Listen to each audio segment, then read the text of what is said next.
Hello!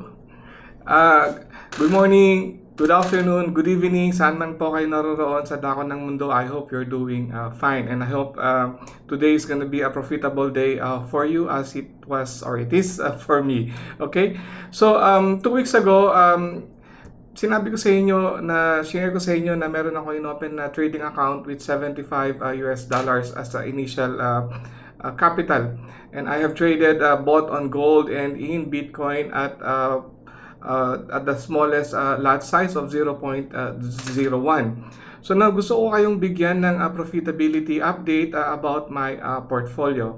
All right? So let's go to my screen. So tignan natin yung ating so for now ang balance ko is at 236 dollars. So wala po akong open trades. Close ko po lahat yan, even yung mga open trades ko kanina na maliit lang naman ang losses niya, close ko na po lahat yan. Okay? So let's go to yung period which I opened my account in February 5 and until now. All right? So ngayon what you can see is I gained 191 in terms of profit. So that is almost 3 times yung initial investment ko of $75. So meron po tayong swaps, and swaps are the overnight charges, and this is only applicable when you trade Bitcoin. But for gold, wala pong swaps doon sa broker at account na ginagamit ko.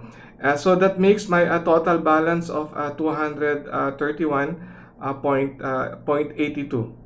Okay? So yan, so this account is closed, no open trades. So ang gagawin ko ngayon ay, as I mentioned also in my previous vlog, I am going to open a master strategy account or master trader strategy account, which I already did.